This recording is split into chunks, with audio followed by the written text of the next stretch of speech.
Madame, Monsieur, bonsoir.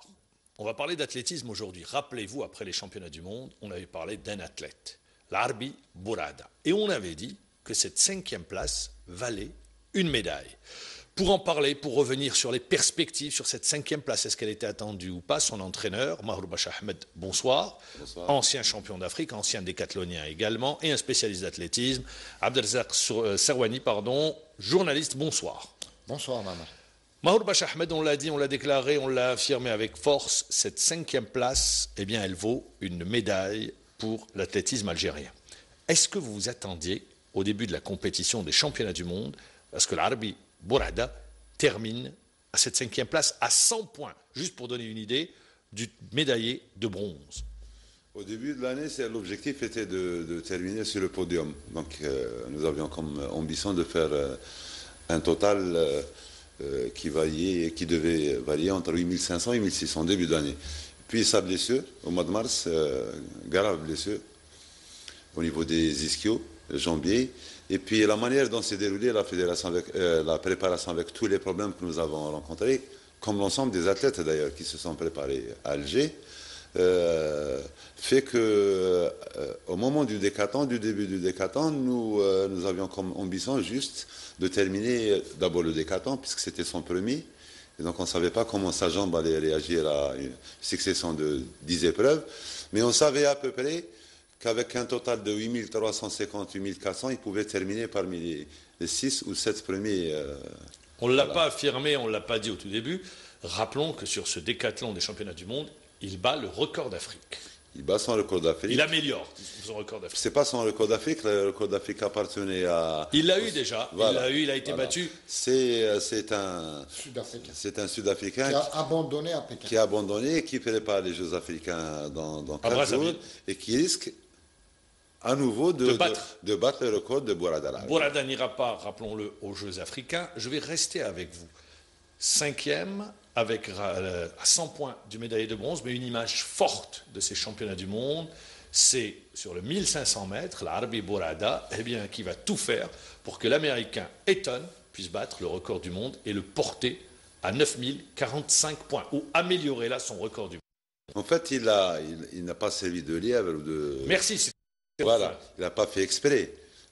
Bourada avait intérêt à courir également rapidement puisque avant 1500 nous avions vu quand même qu'il pouvait accéder à la 4e place parce qu'il avait le Russe qui était devant nous et donc il fallait que Bourada court en 4-12, 4-13 et donc juste avant 1500 nous avions eu un échange avec l'entraîneur de Ashton Eaton qui lui nous a dit qu'il voulait et qu'il allait courir en 4-18 donc il nous avait donné 7 ans de passage. Et donc, nous lui avons confirmé que nous également, nous avions à peu près les mêmes temps de passage, 17 à chaque 100 mètres. Donc, il n'y a pas eu d'accord et on n'en tire pas une grande fierté d'avoir ça a été une belle image. Belle image. Il a été encensé par l'ensemble des commentateurs. Mais on n'en tire pas une fierté particulière. Il a participé tout de même. Voilà. Alors, avant de passer la main à Abdelrazak Serwani, juste une question. Je rappelle que vous étiez l'entraîneur de Azizi Yasmina, 5e au championnat du monde à l'heptathlon, rappelons-le, c'était à Tokyo, 91, 2015, une nouvelle fois, une 5e place. Dans la perspective, parce qu'on est à 11 mois, ou 10 mois et quelques jours, des Jeux Olympiques de Rio, Mahour Bacha Ahmed, est-ce que vous pensez que votre athlète a le potentiel pour aller chercher une médaille? Et j'insiste sur cette question, est-il possible, dans les conditions actuelles, au vu de ce qui s'est passé auparavant, de travailler le plus sereinement possible pour préparer un décathlonien en Algérie? Le potentiel, il a, on le sait depuis maintenant 3 ou 4 années, on sait qu'il a un potentiel de 8800, 8900.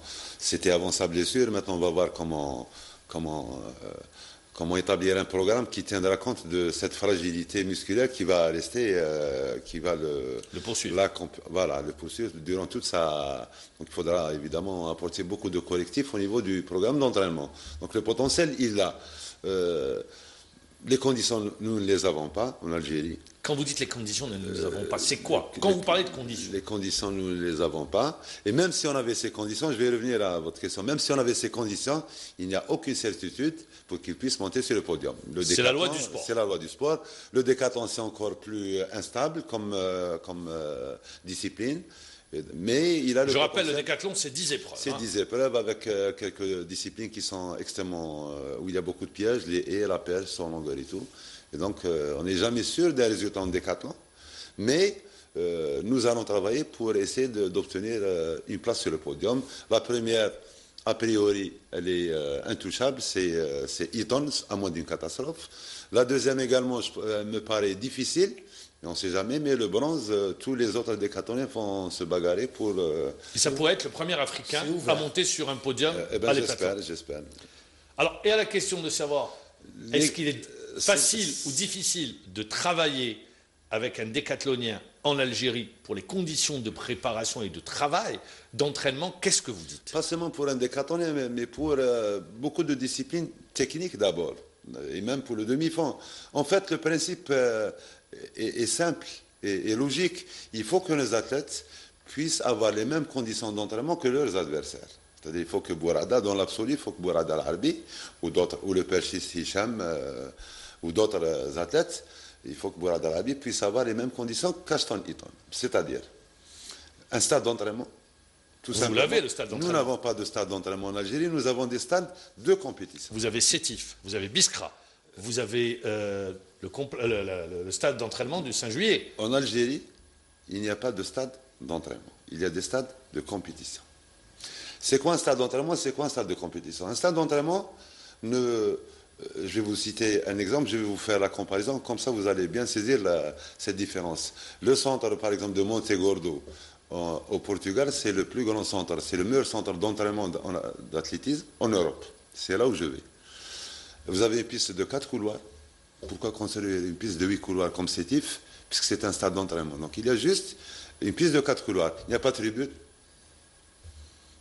Alors qu'à Sétif, ou dans il y a des tribunes qui coûtent beaucoup d'argent, qui ne servent à rien. Mais vous avez, par exemple, à Montegordo, vous avez 7 salles de musculation. 7 salles de musculation. Au stade annexe, nous n'avons pas de salle de musculation. À Sétif, il n'y a pas de salle de musculation. À Biskra, il y a un espace qu'on pourrait appeler salle de musculation, mais ce n'est pas ça. À Montegordo, il y a 7 salles de musculation, différentes. Des salles où il y a du matériel, des appareils spécifiques, des simulateurs, des plateaux classiques de musculation. À Montegordo, vous avez 8 sautoirs en longueur, 4 en plein air et 4 en indoor, dans des directions différentes en fonction du vent. Au stade annexe, nous avons presque un sautoir en longueur. À Sétif, il n'y a pas de sautoir en longueur qui est dangereux, il n'y a pas de sable, il n'y a pas de planche, le tartan n'est pas adapté. À Montegordo, vous avez 25 aires de lancer. 25 aires de lancer, de javelot, de disque, de poids. Vous pouvez lancer sous la pluie, en plein air, comme vous voulez. Au stade annexe, il n'y a pas de lieu où lancer. Donc vous dites on ne peut pas se préparer en Algérie. Mais ça, on le dit depuis une vingtaine d'années. Et chaque fois, on nous sort ces histoires de 95 pistes d'athlétisme qui existent en Algérie. On nous sort Sétif et tout. Mais c'est des lieux qui sont inadaptés pour l'entraînement. Voilà, donc c'est un dialogue de sourds entre les techniciens au niveau qui travaillent sur le terrain, et la tutelle, et même nos responsables au niveau de la fédération qui nous disent... Mais c'est la tutelle qui a dit il faut qu'ils se préparent. Oui, pas seulement la tutelle, même nos responsables au niveau de la fédération qui nous disent vous avez tout ce qu'il faut en Algérie. Malheureusement, nous n'avons pas de stade d'entraînement, donc il est impossible de se préparer. Et je suis à l'aise avec vous, puisque je passe la plupart de mon temps en Algérie à essayer de préparer les athlètes. Mais nous n'avons pas les conditions minimales pour préparer un athlète, même pas un décathlonien, un athlète. Abdelrazak Serwani. Oui, absolument. La question que je voudrais poser à M. Mahour Bacha, c'est que les décathlons, c'est 10 épreuves. On sait que l'Harbi Bourada n'a pas progressé beaucoup, n'a pas progressé du tout plutôt ces dernières années, ces 4 ou 5 dernières années, dans au moins 4 ou 5 épreuves. Alors, est-ce que c'est dans ces épreuves qu'il va falloir s'investir dans la préparation pour aller chercher 8800 à 8850 points d'ici une année Et est-ce que c'est possible vu son morphotype? Mais nous essayons depuis 4 années, vous devez le deviner, à essayer d'améliorer ses performances, notamment au niveau des lancers, au niveau du saut à la pêche. Et là, on revient... Qui sont un petit peu ses points Ces points faibles, extrêmement faibles. Et là, on revient à... Lancer, javelot. Lancer de javelot, lancer de disque, lancer de poids, saut à la pêche. Ce sont les 4 disciplines qui le freinent. Il est vraiment parmi les derniers au niveau mondial dans ces disciplines. Et là, on va revenir à la question précédente. Comment peut-on préparer un athlète dans les lancers quand vous n'avez pas de salle de musculation? C'est inimaginable. Ça passe par là. Hein. Vous êtes obligé de faire de la musculation. Nous n'avons pas de salle de musculation depuis 2 années. Depuis que le directeur de locaux, avec l'accord du ministère de la Jeunesse et des Sports, a loué notre salle de musculation à l'équipe de football du MCA. L'équipe de football du MCA qui ne l'a jamais utilisée depuis 2 années. Elle est fermée. Ça, c'est au stade d'athlétisme. Au stade d'athlétisme. Notre salle d'athlétisme a été rénovée avec l'argent de la Sonatrach. Du matériel a été acheté. Et en 2 années, jamais l'équipe de football du MCA ne s'est déplacée pour l'utiliser. Donc voilà, vous avez une salle, la nôtre, celle de l'athlétisme, qui est fermée. Et nous ne pouvons pas nous entraîner. Nous nous entraînons en plein air. C'est-à-dire quand nous prenons notre... Mais où est-ce qu'il fait de la musculation? Eh bien, on le fait au niveau de la tribune, au niveau des gradins quand il pleut, ou bien sur la piste. D'accord. Voilà. Ou bien dans le couloir entre 2 vestiaires. Alors, j'ai une deuxième question. Il n'a pas terminé? Donc, l'absence de salle de musculation. Au niveau des lancers, là, je reviens sur les conditions d'entraînement. En Algérie, nous avons des engins qui sont des engins de compétition, des poids de 7 kg, des disques de 2 kg et des javelots de 800 grammes. Or, dans l'entraînement, nous avons besoin de poids ou de disques ou de javelots plus ou moins lourds ou plus ou moins légers. En Algérie, nous n'en avons pas. Quand vous partez dans des lieux d'entraînement au Portugal, à l'INSEP, un peu partout, c'est ce type de matériel que vous... Qui ramène ce type de matériel? Qui est chargé de ramener ce type de matériel? Théoriquement, la fédération, théoriquement le ministère. C'est pas possible. C'est un détail. Nous avons fait des dizaines et des dizaines et des dizaines de demandes. Pour paraphraser quelqu'un, c'est dans le détail que se trouve le diable. Exactement. Mais nous n'avons pas pu avoir ce type de matériel. Qui n'est pas onéreux, qui ne coûte pas. Je vais vous donner un autre exemple, c'est-à-dire pour que vous compreniez où est-ce que ça bloque. Ce n'est pas une question d'argent ou de moyens extraordinaires. Pour faire de la perche, pour sauter à la perche. Il vous faut une perche. Il faut d'abord une perche, mais il faut au moins une barre fixe et une corde. Ça, c'est sûr. Voilà, une barre fixe, c'est-à-dire un bout de ferraille, un bout de ferraille et un bout de ferraille. Le premier courrier qui a été envoyé au ministère pour qu'il y ait une barre fixe à côté du sautoir de la perche. Dans tous les stades au monde, dans tous les stades d'entraînement, vous avez le sautoir à la perche, des barres fixes, des anneaux et des cordes.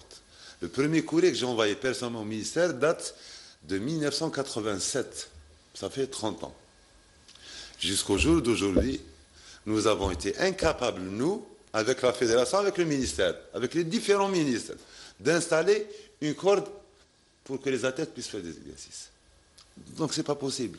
Donc aussi bien Bourad Al-Arbi que les perchistes algériens ne pourront pas atteindre des performances de niveau mondial.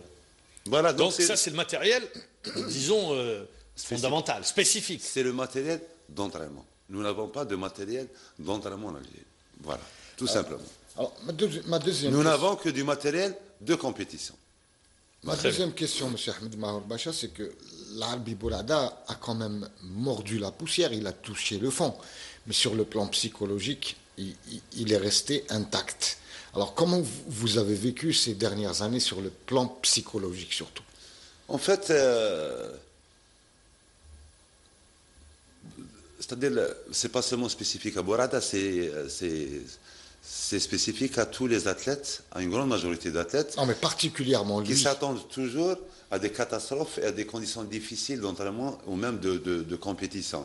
Donc, on se fait toujours, tout à l'heure on parlait hors antenne, et je vous ai dit, Mahmoud, qu'on s'attend à ce que l'année prochaine, nous aurons des conditions plus mauvaises encore que celles que nous avons vécues. Mais pourquoi on est à une année, 11 mois des JO. Donc, par expérience et dans notre tête, moi et Bourada et les autres athlètes, dans notre tête déjà, nous savons que l'année prochaine sera difficile, sera peut-être plus mauvaise que celle qui est passée au niveau des moyens d'entraînement. Donc, s'il y a un plus, tant mieux. Mais s'il n'y a pas, personne ne sera découragé ou dégoûté. Nous allons travailler, quelles que soient les conditions qui vont nous être offertes pour préparer Rio. Nous sommes obligés de bricoler, d'improviser. Vous dites bricoler? Bricoler, puisque nous bricolons nous avons passé notre temps à bricoler. On sait que vous êtes un scientifique. Un scientifique qui dit je bricole, pour 8000 462 points. Nous passons notre temps à bricoler pour arriver à, je ne parle pas seulement pour Bourada, mais beaucoup d'athlètes. Nous passons notre temps à bricoler, à improviser, à tenir compte de l'environnement, des problèmes. Je vais vous poser la question différemment. Vous avez une fédération. Oui. Elle n'est pas derrière vous, la fédération. Elle n'a pas de 100 000 athlètes à ce niveau-là. Elle a actuellement 2 athlètes à ce niveau-là. Makhloufi, le champion olympique, et l'Arbi Bourada. Le 4e mondial. Le 4e et un 5e mondial. Voilà. Il n'y en a pas 100 000, il y en a 2 à ce niveau-là. Ouais. Et vous n'avez pas de fédération? La fédération, d'abord, qui vous accompagne, qui vous permet justement de réaliser votre programme? D'abord, la fédération n'est pas autonome. On parle d'autonomie, elle n'est pas du tout autonome. Tout dépend des décisions qui viennent du ministère. Tout. C'est-à-dire même là... Et ça se répercute, sincèrement, Mahmoud Bacha, ça se répercute sur votre travail? Oui, je vais vous donner un exemple. Je peux vous donner un exemple concret. Au championnat du monde de Pékin, j'avais demandé par écrit à ce que mon adjoint puisse se déplacer avec moi. En l'occurrence, Hussein Mohamed, ancien entraîneur de Rahouli Beya, qui s'occupe avec moi de la préparation de Bourada dans les sauts. C'est un spécialiste des sauts, qui est manager au niveau de la fédération, qui est un technicien de la fédération, qui est un cadre de l'État, payé par le ministère. J'avais demandé à ce qu'il puisse se déplacer avec moi, d'autant plus que l'année dernière et l'année d'avant, il est venu avec nous en stage avec son propre argent.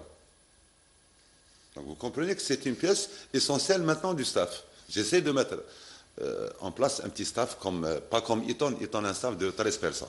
Nous, on essaie juste d'avoir un petit adjoint avec nous. Vous avez un kiné, vous avez... On n'a pas de kiné, c'est moi qui fais le kiné. Il n'y a pas de groupe, il est seul avec son athlète. C'est moi qui fais le kiné, ou c'est Hussein Mohamed qui fait le kiné, c'est moi qui fais le médecin, ou c'est Hussein Mohamed qui... Donc très bien, vous dites mon adjoint. Refus total, accord de la fédération, refus du ministère.